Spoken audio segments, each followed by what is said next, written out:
It's critical that you align yourself with the right asset allocation, because that gives you not only the best opportunity of achieving your particular goal, if that happens to be retirement planning, but it also gives you the best chance of sticking it out with your portfolio in both good times and bad.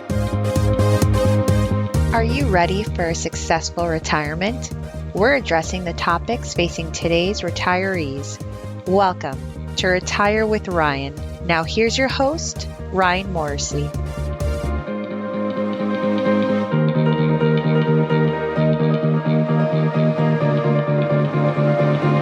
Welcome back. This week we're going to talk about constructing your investment portfolio. There are obviously a lot of strategies behind investing and also a lot of books on investing. A lot of those books can make it rather complicated, investing and building your investment portfolio. But one that I came across a number of years ago is called The Investment Answer by Dan Goldie. And he breaks building your investment portfolio down to 5 decisions, which I'd like to take you through today. And I think they can help simplify things. So those 5 decisions are the asset allocation decision, the diversification decision, the active versus passive decision, the rebalancing decision, and the do-it-yourself decision. So we're going to go through all those. Step 1, asset allocation, right? What does that mean? Well, that's a technique that's used to manage the amount of risk that you're taking on in your portfolio. And it refers to the process of diversifying your portfolio across the different asset classes that you can invest in. You may be wondering, what is an asset class? And an asset class is defined as a group of securities that exhibit similar characteristics. There are 5 main asset classes that investors can easily invest in. And those are cash, bonds, which are sometimes known as fixed income, stocks, which are known as equities, real estate, which we're talking about commercial real estate or real estate funds called real estate investment trusts, commodities, and then there's also private equity, which is privately held stock, though that's much harder to invest in. So for the most part, many investors ignore that asset class as part of a diversified portfolio.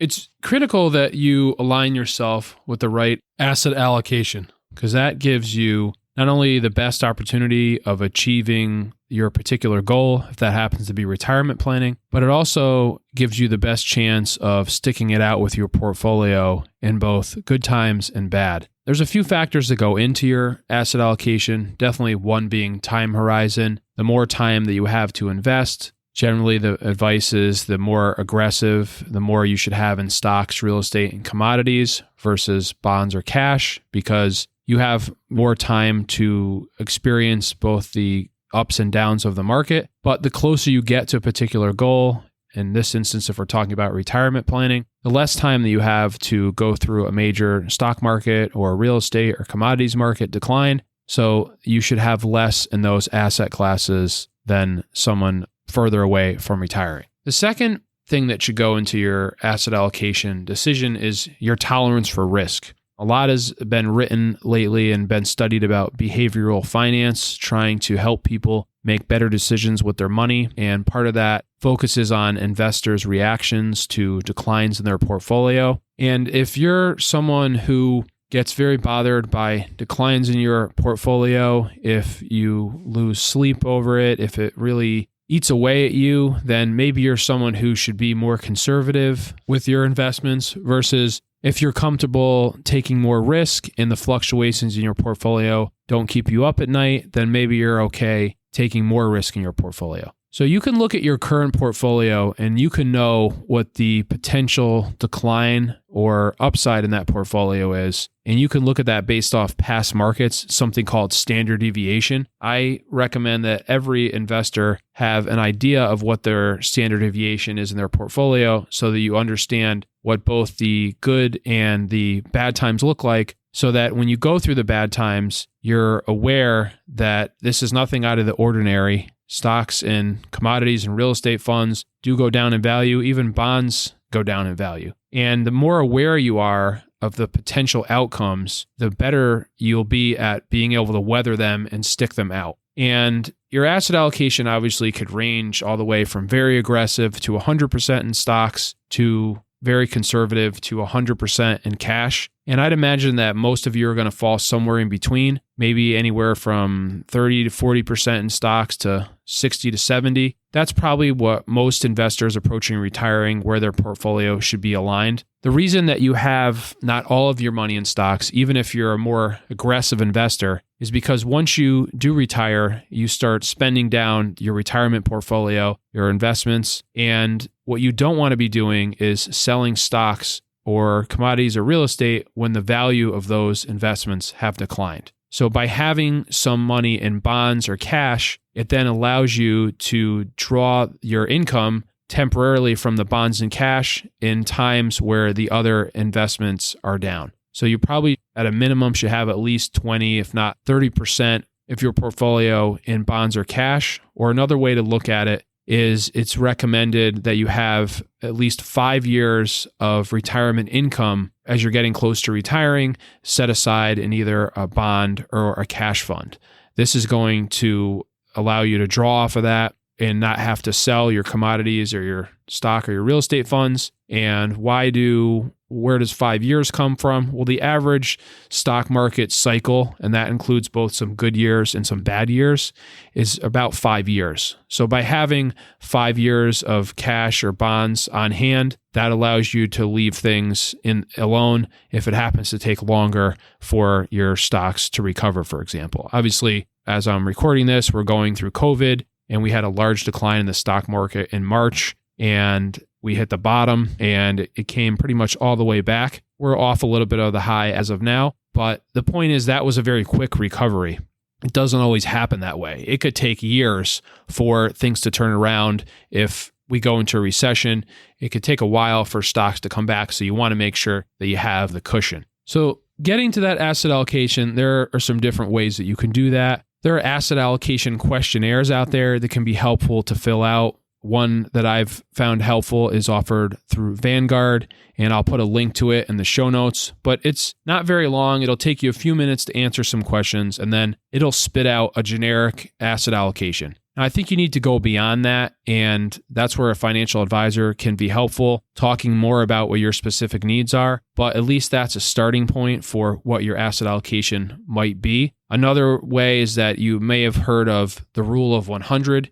It used to be years ago that if you took your age and you subtracted 100 from it, that's how much you should have in stocks. So if you're 60 years old, 100 minus 60 is 40, so you should have 40% in stocks. But because people are living longer, usually 120 is the number that's used. So you could take 120 minus your age, and in that case, you should have 60% in stocks. However, these are rules of thumb and just a guideline. So once you've settled on your asset allocation, as I mentioned before, it's a good idea to look how this portfolio has performed in previous markets. So this is something that I've actually done. I've looked at a hypothetical portfolio of a bond fund, a bond index versus an S&P 500 index, and based off different allocations, looking back from January 1 of 2007 to October 30th of 2019. The reason I went back to 2007 is this was right before the 2008 financial crisis. So for example, a 100% stock portfolio would have declined to roughly a maximum drawdown of about 44%. But if you hadn't done anything with your portfolio and you left it alone, it would have come back and grown beyond that. And from that starting point, would have averaged 8.39%. That's before any management fees, but that's a pretty good return. But you had to go through a lot of pain seeing your portfolio decline 44%. So for example, if you only had 60% in stocks going into that time frame, you still would have declined 26%, but you would have averaged a 7.18% return. So it's not always a straight line where you invest and you see the benefits of it. A lot of times it can be, a while before you see those positive returns. But by having an asset allocation and sticking to it, that's really can be helpful to weather those bad times. So the next decision that you have to make is the diversification decision. And a lot of times people get asset allocation and diversification confused. But diversification means not having all your money in just a few stocks or a few bonds or a few real estate investments or a few commodities, because if just one or two of those stocks, for example, doesn't perform well and you only own a handful of stocks, that's going to really ruin your returns and ruin your portfolio. Now, obviously, you could do very well by just having all your money in a few stocks if those stocks performed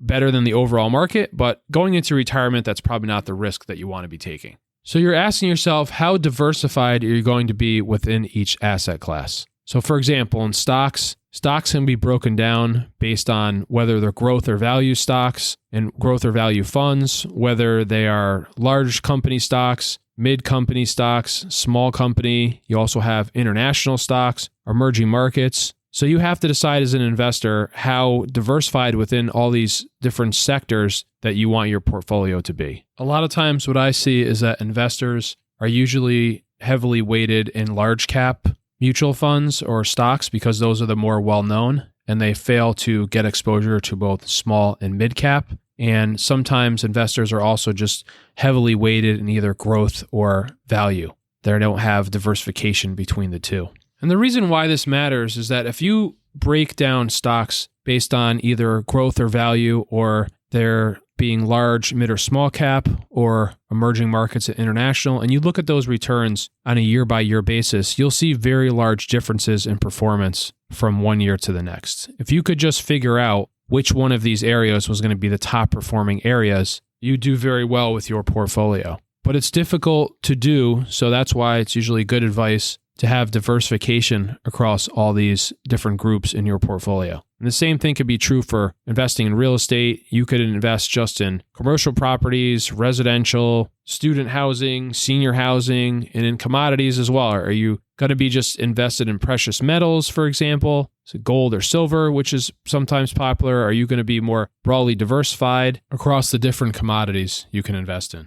The same can be true for bonds. There are different categories of bonds. It would be a good idea to at least listen to my previous episode on bonds, but you could invest in treasury bonds, corporate bonds, municipal bonds, agency bonds, foreign bonds. You have to decide how diversified that you want to be, or you can just buy a fund that also gives you broad exposure across all of these. So the number 3 decision is whether you're going to pursue passive investment strategies or active investment strategies. Passive investing means that you just try to track a certain segment of the market. So if you were trying to invest in large company stocks, the most widely known index for that is the S&P 500. You could get exposure to those 500 stocks and you'll track what the overall S&P 500 does. The other way to invest is where you're trying to pick out of those 500 stocks in the S&P 500, you're going to pick 30 of those that you think are going to do better than the overall average of 500 over the next year or the next 3 or 5 years. That's what active management is, where you're seeking to identify certain investments within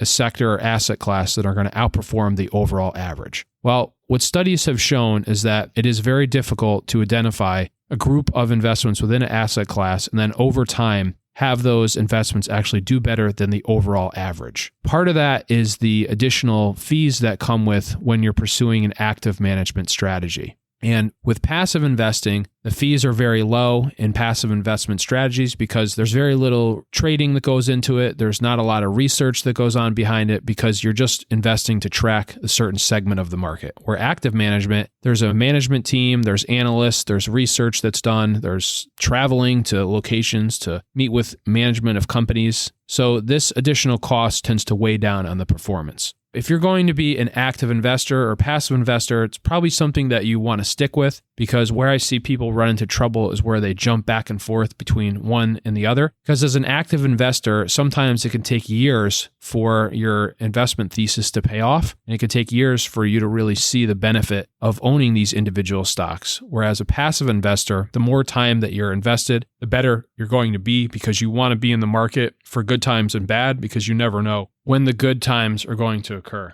So the founder of passive investing is a well-known company called Vanguard. Its founder, Jack Bogle, launched the first index fund, which was an S&P 500 fund in the mid-70s. And at the time, it was regarded more as a novelty. And since then, index investing has taken off and Vanguard has grown to be one of the largest mutual fund companies in existence. So as I mentioned before, the cost is a very important factor in whether or not an active fund will actually outperform a passive fund. And the average actively managed equity fund or stock fund costs about 0.84%, whereas the average actively managed bond fund costs about 0.6%. And if you look at the average index equity fund or stock fund, it costs 0.1%, and the average bond index fund costs similar. So that savings of 0.75% to 0.5%, that goes right to your bottom line. And that's an easy way that you can improve your performance, especially if you're in an actively managed fund that has expenses that are higher than that. There are a lot of actively managed stock and bond funds that cost more than 1%. Some even cost 1.5%. That could be a major drag on your performance.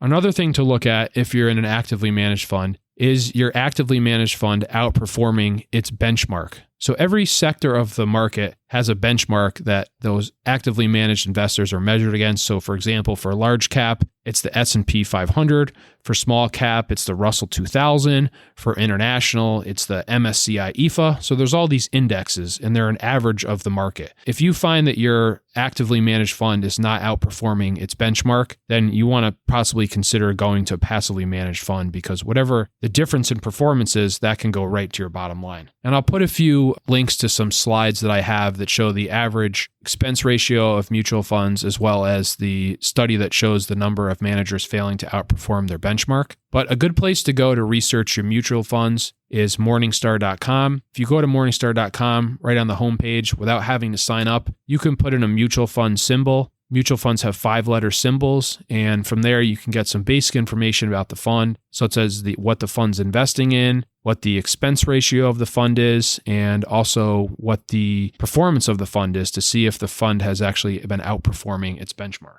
And also you can find out, if you're using an actively managed fund, is the management team the same management team that's been there for a while? Because many times a management team of a mutual fund, after they've done a good job, they'll either be lured away to another company or they'll go out on their own to start their own fund. And you don't want to buy a fund based off past performance, especially if the fund's management team is no longer there. So that brings us to decision number 4, and that is, what is going to be your rebalancing strategy? So rebalancing has to do with whatever your determined asset allocation is. So if it's 70% stocks, 30% bonds, and all of a sudden the stock market declines, and now you find yourself in 60% stocks, 40% bonds, what is your strategy? Are you going to leave it where it is, or are you going to be rebalancing back to your 70-30 mix? Because once it's declined, you're now taking on less risk than you originally planned. But what also would you do if the portfolio increased in value and stocks now represented 80%? Would you actually sell your stocks and then buy more bonds? So this is really counterintuitive.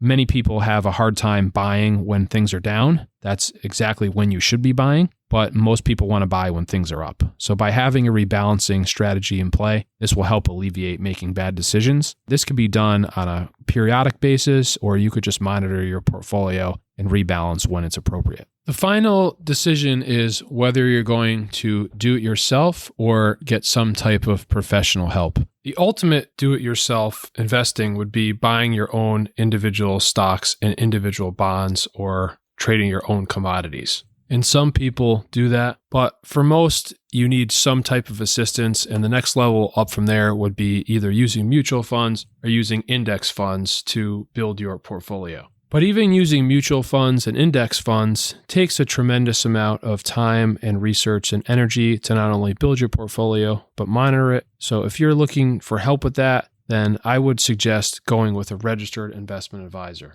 Working with someone who's a registered investment advisor means that they're working for you as a fiduciary, which means they're putting your interest in front of their own. They also have to disclose how they're compensated for the advice and work that they're doing, and also disclose any potential conflicts of interest that might exist. They do this through a document called an ADV, which you should review before hiring a registered investment advisor. I myself only work with clients as a fiduciary and am a registered investment advisory firm. I believe very strongly that this is the best way to help clients, and is also where the future of the financial planning industry is going. So I hope you found this episode helpful on the steps that you can take to put together your own portfolio. And if you need any help along the way, we're there to guide you. You can reach out to us at retirewithryan.com, or morrisseywealthmanagement.com. Have a great week, and I'll talk to you next Wednesday. Take care.